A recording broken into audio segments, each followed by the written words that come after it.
Faster than a speeding bullet. More power than the total output of 5 nuclear power plants.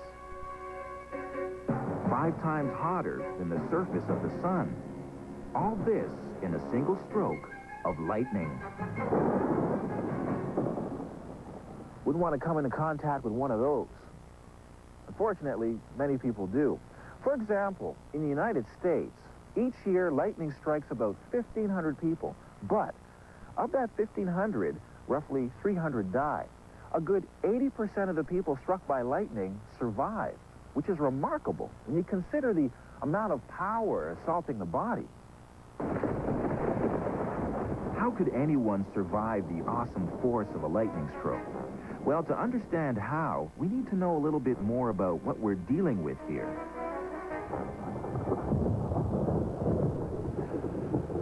You see, lightning's nothing more than a long spark of static electricity, like the spark you get when you shuffle across a carpet and then touch the doorknob. You see, all that shuffling generates an excess charge on your body, which is released when you touch something conductive, like a metal doorknob. Let me show you what I mean. This is a Van der Graaf generator. Inside is a spinning belt that rubs up against some brushes. The friction generates an excess electrical charge. The charge builds up on the dome. That is until I touch it with this neutral grounding rod. The excess charge is released.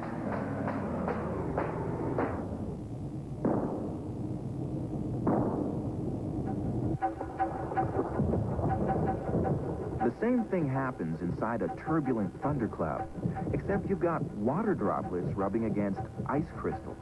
The rubbing generates a massive electrical charge, which is eventually released as lightning.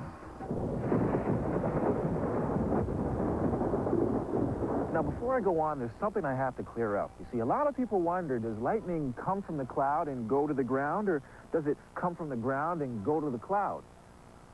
Well, okay, maybe I just wondered. Well, the answer is it does both. Typical cloud-to-ground lightning happens in 2 parts. The process occurs within 1,000th of a second, making it invisible to the unaided eye. But through the power of slow motion, I'll show you what I'm talking about. Here's the first charge coming down from the cloud. It's called the stepped leader. The stepped leader causes a second, more massive charge to flow from the ground back up to the cloud. This is the return stroke. It's what we see when we see lightning. The return stroke carries more power than the total output of 5 nuclear power plants and has a temperature 5 times hotter than the surface of the sun. 5 times hotter than the surface of the sun? How could anyone survive that? Well, many lightning survivors owe their lives to this. Thanks, Tom. Water. And the fact that it conducts electricity. People caught in thunderstorms are usually wet. When lightning hits them, instead of going through their body, the bulk of the current travels over their wet skin. It's called the flashover effect. The flashover effect does have some dramatic results. As the current travels, it instantaneously turns the moisture on the skin into steam, which causes clothing and shoes to literally explode. Flashover victims are often found naked, unconscious, with some minor burns, but not seriously injured. Now, some people aren't that lucky. Sometimes the current goes through the body instead of flashing over it. This can be dangerous. A lightning strike can produce a shock that stops the heart. The shock can also paralyze the nervous system, which, among other things, stops breathing. In most cases, the heart restarts itself, but since breathing is stopped, lack of oxygen leads once again to cardiac arrest, which is the #1 cause of death among lightning fatalities.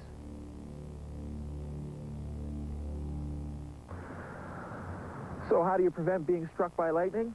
Well, there's a few things you should know.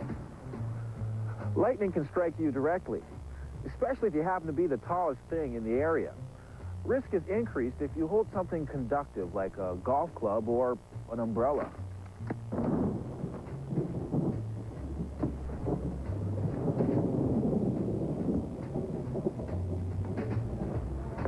Now, you've probably been told at some time in your life, never stand under a tall tree during a thunderstorm. Well, there's a good reason for that. You see, during a thunderstorm, a tall tree essentially becomes a lightning rod. What happens is lightning hits the tree and begins to flow through it. But you conduct electricity a lot better than a tree. So if you happen to be standing near it, the lightning can bounce from the tree to you. Lightning can also penetrate the ground and spread outward like waves on a pond. So what do you do? Well, if an electrical storm is approaching, the best thing to do is get inside. But don't get too comfortable. You see, lightning can come into the house. Lightning can flow through plumbing,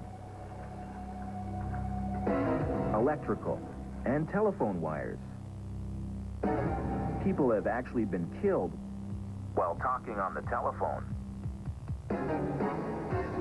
Consider unplugging computers and televisions. This may save you from having to watch them explode. Finally, if you're caught out in the middle of a field with no shelter in sight, make like a basketball with two legs. Get down, balls of your feet, squat, like so. Essentially, it makes you a smaller target. Boy, it sounds like a storm's coming. That's excellent. That's a wrap. Where are you going? What's going on?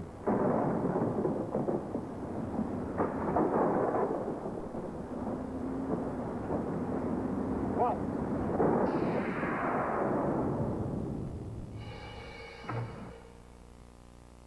Well, many lightning survivors owe their lives to this. A dog.